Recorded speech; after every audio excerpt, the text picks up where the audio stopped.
MRO గారిని, medical ఆఫీసర్స్ని stage మీదకి రావాల్సిన కోరుతూ, మరియు ఈ కార్యక్రమానికి విచ్చేసిన ప్రజా ప్రతినిధుల్ని మరియు ప్రజలకి నా నమస్కారాలు చెప్తూ, నమస్కారం. అందరూ ఓపికగా ఉండి చేసుకోండి. ఓకే.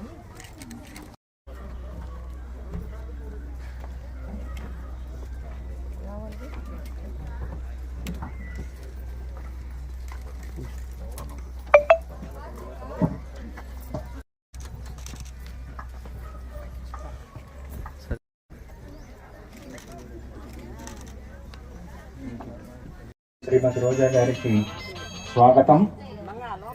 ఇప్పటి వరకు ఈ 13,000 మంది పేషెంట్లు స్క్రీన్ చేయడం జరిగింది. దాని తర్వాత క్యాన్సర్ మహమ్మారి ఎంతో మంది ప్రాణాలు తీసుకుంటున్న ఈ కష్టకాలంలో సదుపాయాలని వినియోగించుకోవాలి. ఇక్కడ మామూలుగా డాక్టర్లు పరీక్షించడమే కాకుండా అల్ట్రాసోనోగ్రఫీ, మ్యామోగ్రఫీ లాంటి అధునాతనమైన ప్రభుత్వ సహకారంతో సిమ్స్ వాళ్ళు నిర్వహిస్తున్న ఈ క్యాన్సర్ నిర్ధారణ శిబిరాలు ఏవైతే పింక్ బస్ తో చేస్తున్నామో అవి ఈ రోజు 150వ శిబిరం జరుపుకోవటం, అది వడమాలపేటలో చేయటం చాలా సంతోషంగా ఉంది. ఎందుకంటే మొదటి శిబిరం నగిరిలోనే జరిగింది, 50ది నగిరి నియోజకవర్గంలోనే జరిగింది, అలాగే 100, ఈరోజు 150.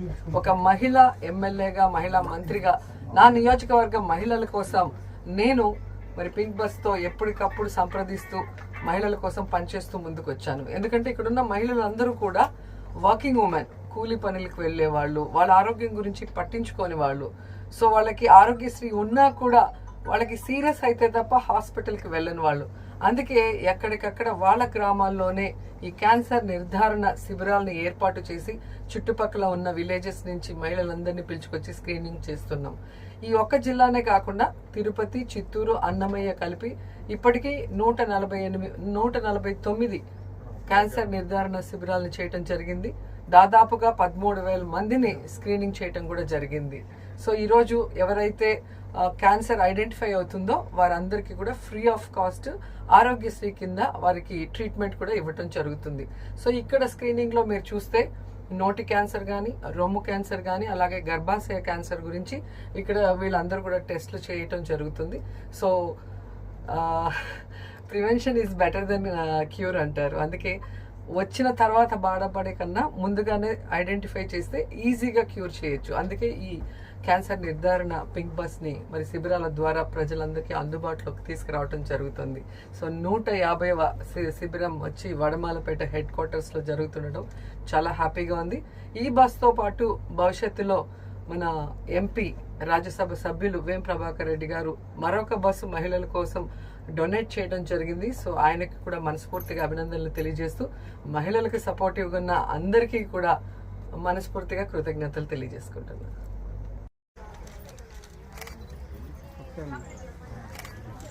Okay sir.